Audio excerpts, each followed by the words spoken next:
Hello అందరికీ నమస్తే. మనం ప్రతి నెల మాస ఫలాలు చూస్తున్నాం. ఏ రాశిలో వాళ్ళకి ఎలాంటి ఫలితాలు ఉంటాయి, వాటికి ఎలాంటి నివారణ పూజలు చేయాలి అనేది చూస్తూ ఉన్నాము. మరి జూలై మాసంలో రాశుల వారికి ఎలాంటి ఫలితాలు ఉండబోతున్నాయి, ఒకవేళ దోషాలు ఉన్నవారు ఎలాంటి పరిహారాలు చేయాలి అనేది ఇప్పుడు మనతో పాటు ప్రముఖ జ్యోతిషి ఆధ్యాత్మికవేత్త భార్గవి బుధరాజు గారు మనతో పాటు ఉన్నారు. ఆవిడని అడిగి మరిన్ని విషయాలు తెలుసుకుందాం. అమ్మ నమస్కారం. నమస్తే అండి. అమ్మ, జూలై మాసంలో గ్రహస్థితులు ఎలా ఉండబోతున్నాయి? శ్రీ గురుభ్యో నమః, శ్రీమాత్రే నమః. జూలై నెలలో చాలా బాగున్నాయి గ్రహస్థితులు. వృషభ రాశిలో కుజుడు ఉన్నారు, మిథున రాశిలో రవి బుధ ఉన్నారు. బుధుడు మిథున రాశి నుంచి కర్కాటక రాశిలోకి వచ్చి వక్రించున్నారు. మళ్ళీ నెల అంతానికి అంటే మాసాంతానికి మళ్ళీ మిథున రాశిలోకి వెళ్ళిపోయారు. బుధ గురు శుక్ర 3 గ్రహాలు కర్కాటక రాశిలో ఉన్నాయి. అలాగే కేతు వచ్చేసి సింహరాశిలో ఉన్నారు, చంద్రుడు వచ్చేసి ధనుసు రాశిలో ఉన్నారు, రాహువు కుంభరాశిలో ఉన్నారు, శనిగారు మీనరాశిలో ఉన్నారు. గ్రహస్థితులు ఈ విధంగా ఉంటే ఇక మాసాంతంలోకి వెళ్ళేటప్పటికీ వక్రించి ఉన్నటువంటి బుధుడు మిథున రాశిలోకి వెళ్ళిపోయారు. శుక్రాచార్యుల వారేమో సింహరాశిలోకి వచ్చి శుక్ర కేతువులు కలయిక జరుగుతూ రాశి నడుస్తోంది. అలాగే మిథున రాశి నుంచి రవి కర్కాటక రాశిలోకి వచ్చిన్నారు. చంద్రుడు కుంభరాశిలోకి వెళ్ళి రాహుతో కలిసి ఉన్నారు.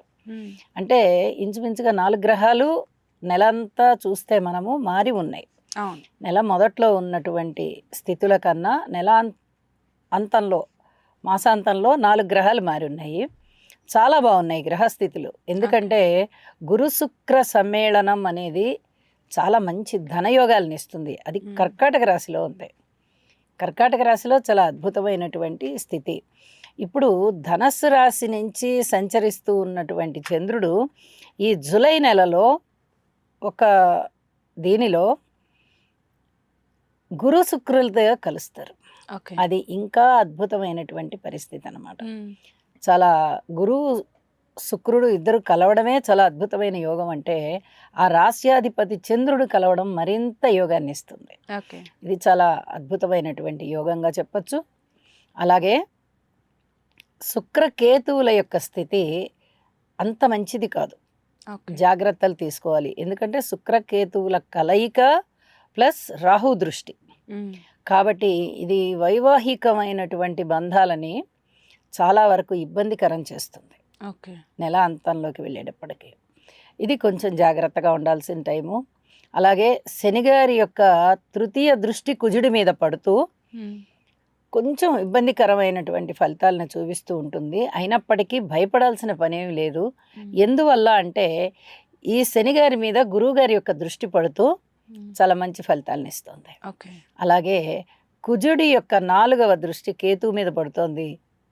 మాసాంతంలోకి వెళ్ళేటప్పటికి శుక్రకేతువుల మీద పడుతుంది.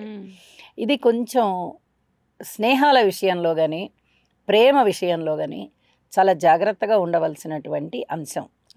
అలాగే ఇంకా వేరే ఏమన్నా గ్రహస్థితులు ఇదిగా ఉన్నాయా అంటే మనకి మాసాంతంలో గురువు గారి యొక్క దృష్టి చంద్రుడి మీదకి వెళ్తుంది.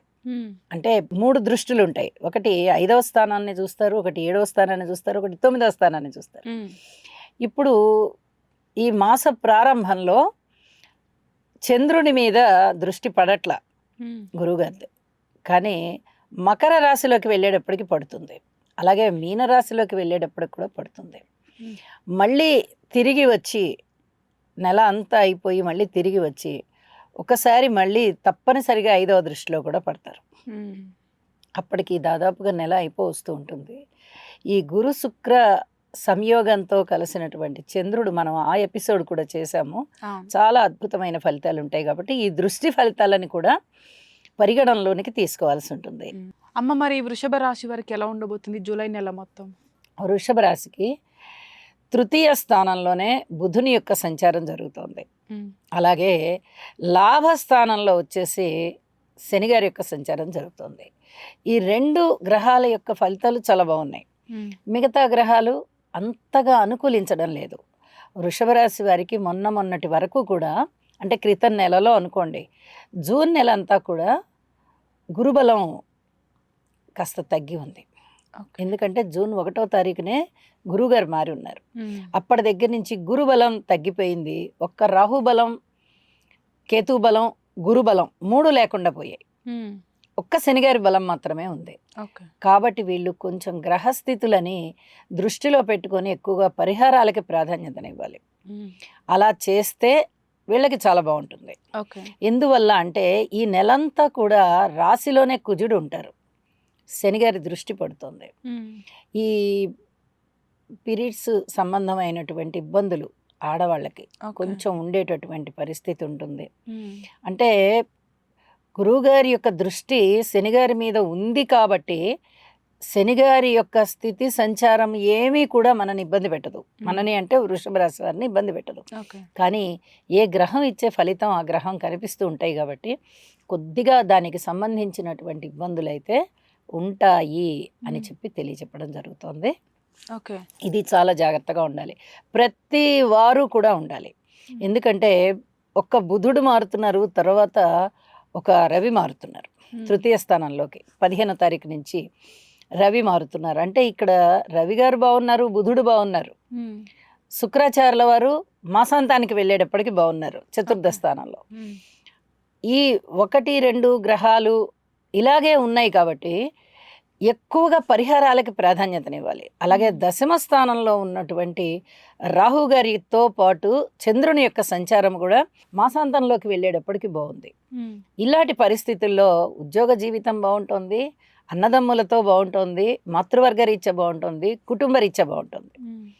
ఆ తర్వాత ఆర్థిక పరమైన ఇబ్బందులన్నీ ఏమీ లేకుండా శనిగారి యొక్క పూర్తి సహాయ సహకారాలు మనకు ఉంటాయని చెప్పచ్చు. అంటే ఆశీర్వచనాలు ఉంటాయని చెప్పచ్చు. మరి మిగతా విషయాలండి, మిగతా చాలా ఉన్నాయి కదా. సంతాన రీత్యా కావాలి, రుణభారాల రీత్యా కావాలి, వివాహాది శుభకార్యాల రీత్యా కావాలి, దూర ప్రయాణాల రీత్యా కావాలి, అలాగే పితృవర్గ రీత్యా కావాలి, విద్య, ఉద్యోగం, వ్యాపారం, ఎన్ని అంశాల రీత్యా తీసుకున్నా జాగ్రత్తలు పాటించుకోవాలి అని మనం తెలియచెప్పుకోవాలి. కాబట్టి ప్రతి విషయంలోనూ ఓర్పు కలిగి ఉండి నవగ్రహ స్తోత్ర పారాయణాలు చేసుకుంటూ, అలాగే లలితా సహస్రనామ స్తోత్ర పారాయణ చేసుకుంటూ, ఇష్టదేవత ఆరాధన చేసుకుంటూ ఉన్నట్లయితే చాలా వరకు ప్రశాంత జీవితం ఉంటుంది. మరి వీళ్ళు ఎలాంటి పరిహారాలు చేసుకోమని? ఇప్పుడు చెప్పిన స్తోత్ర పరిహారాలు అన్నీ కూడా స్తోత్రాలు చేసుకోవడం అనేది పరిహారమే. స్తోత్రాలు చేసుకోవడం అనేది వీలైతే నవధాన్యాలు దానం ఇవ్వడము చేస్తే చాలా మంచిది. అలాగే ఏదైనా పుణ్యక్షేత్ర సందర్శన చేస్తే కూడా చాలా మంచిదండి. ఎందుకంటే గురు శుక్రులు ఇద్దరు కూడా తృతీయ స్థానంలో ఉన్నారు. ఇది మిగతా రాసుల వారికి ఆ స్థానాన్ని బట్టి ధనయోగాలను ఇస్తుంది, కానీ ఇక్కడ వృషభ రాశి వారికి కేవలం శనిగారు మాత్రమే ధనయోగాన్ని ఇస్తున్నారు. దాన్ని బలోపేతం చేసుకోవాలి అంటే ఇక్కడ శుభగ్రహాలని కూడా బలోపేతం చేసుకోవడానికి ఇక్కడ ఇష్టదేవత ఆరాధన చేసుకోవడం ఒకటే కాదు, వీలైతే ఏదైనా పుణ్యక్షేత్ర సందర్శన చేసినట్లయితే ఇంకా మానసిక ప్రశాంతత పెరుగుతుంది అని కూడా తెలియజెప్తాను.